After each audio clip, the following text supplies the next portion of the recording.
The Interstellar Defense Academy on Vos Prime was considered the safest installation in the known galaxy.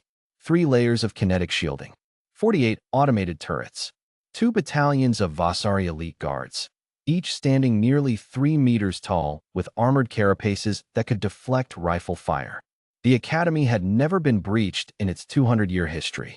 That record ended on a Tuesday. Ryder Knox was in the middle of his xenobiology exam when the alarms went off. He didn't panic. He set his stylus down, capped it with the spare writing tool clipped to his collar, a standard-issue ballpoint pen, one of the ancient Earth instruments he'd carried since his first day, and looked around the examination hall.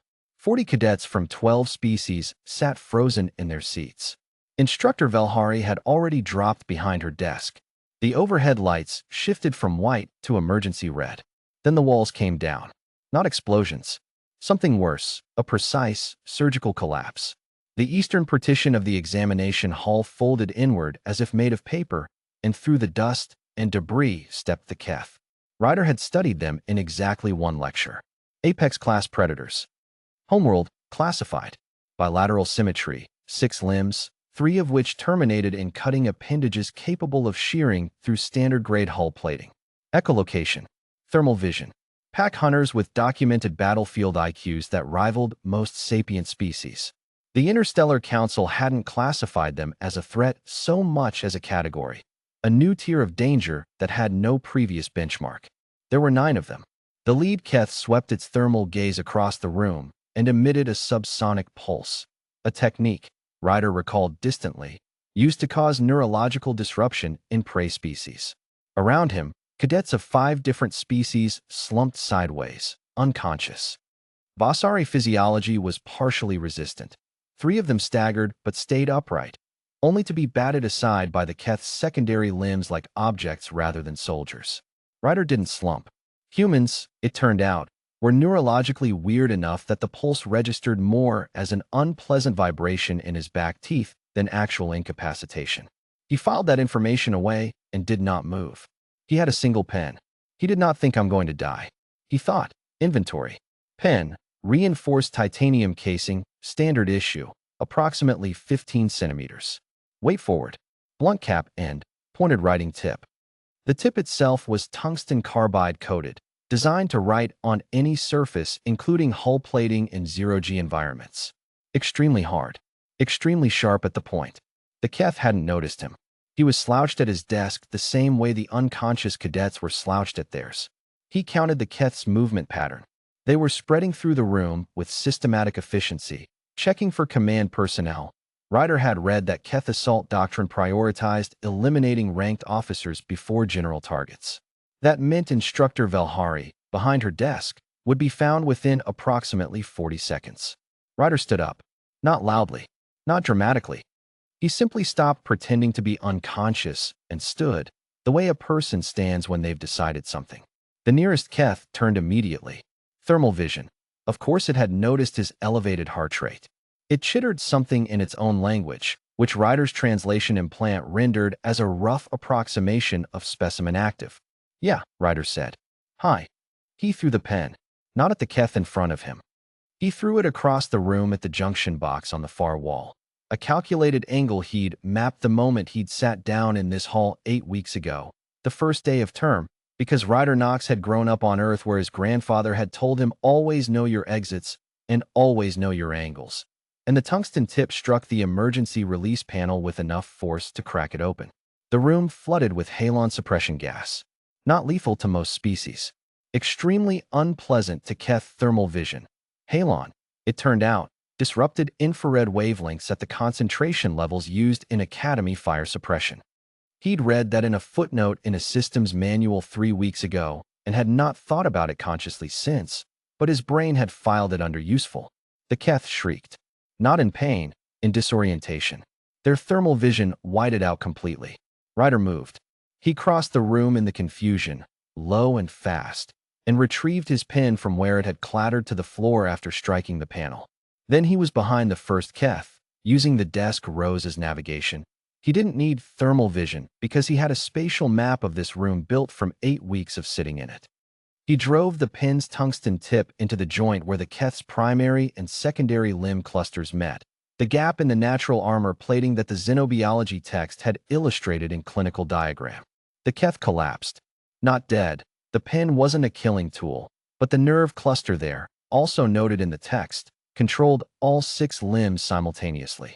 Effectively paralyzed. 1 down.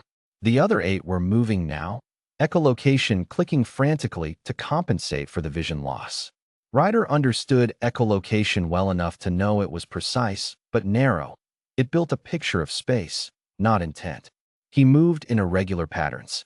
He had the pen back. He was not thinking about being afraid. He was thinking about angles. The second Keth's echolocation mapped him half a second after he moved, and one of its cutting limbs swept toward his position. But he was already gone, and the limb connected with a desk instead, scattering it. Ryder came in underneath the arc, went for the same nerve junction, found it, and the second Keth went down. He took a cutting limb from the second one as it fell. Now he had a tool with actual reach. Ryder. Stella Monroe's voice, low and controlled, from somewhere in the gas cloud to his left. Of course. Stella didn't go down easy either. Her family had been deep space prospectors for 3 generations, living on marginal oxygen and worse, which had done interesting things to human respiratory and neurological baselines over time. I count 7 still active. 6, he said, because he'd taken another one down during her count. Can you see anything? Shapes. The gas is thinning near the east breach. A pause. They're going to regroup when their vision clears. 2 minutes before that happens. We need to move them away from the breach, block their exit, or they'll fall back and regroup outside. He heard her shift. Then the sound of a desk being shoved. She was creating noise deliberately, drawing attention. 2 Keth pivoted toward her using echolocation. Ryder moved on them from the opposite direction, got the first one cleanly, but the second turned faster than he expected, and a cutting limb raked across his left arm before he got the nerve junction. He felt the impact more than the pain. Pain came later, his grandfather had said. Pain is your body's report on something that already happened. 5 left. Stella appeared out of the gas. She'd gotten hold of something, a length of conduit from the collapsed wall, and she used it with the practical economy of someone who had spent years in tight spaces where the wrong swing hit a fuel line. She and Ryder worked without speaking. They had trained together. They understood each other's geometry. 4, 3, 2. The last Keth was the largest one. The pack leader, Ryder realized, which had held back while the others processed the threat. It was adapting. It had watched him work. Its echolocation was clicking in a new rhythm, mapping his movement patterns. It also had a clear path to Instructor Velhari, who had not moved from behind her desk. Ryder looked at the cutting limb in his hand. He looked at the pen. He threw the pen again. Same trick, different panel, the secondary halon release on the western wall. Another flood of suppression gas. But this time, instead of using the disorientation for stealth, he stepped directly into the Keth's path. Not invisible. Obvious. A direct obstruction. The Keth charged. 6 limbs, 3 of them bladed, a creature that could shear hull plating. Ryder sidestepped by 11 inches, found the junction, and the pack leader dropped. 9 down. The halon dispersed. The red lights were still cycling. Somewhere in the distance, the Academy's delayed response teams were finally breaching the outer corridors. He could hear the sequential door overrides triggering. Stella appeared beside him. Her arm was worse than his. She was holding it at a neutral angle, the way you held something that wasn't going to get better for a while. You, she said, are absolutely deranged. Xenobiology exam, Ryder said. I studied. You studied nerve clusters. I study everything. He looked at the pen in his hand, still intact, tungsten tip still functional. He clipped it back to his collar. You never know what's going to be on the test. The response teams came through the door then, weapons raised, scanning a room full of paralyzed apex predators and 2 human cadets standing in the aftermath of something that would, eventually, require entirely new training modules. The lead officer stopped, looked at the Keth, looked at Ryder. Human, he said slowly. What did you use? Ryder held up the pen. The officer stared at it for a long moment.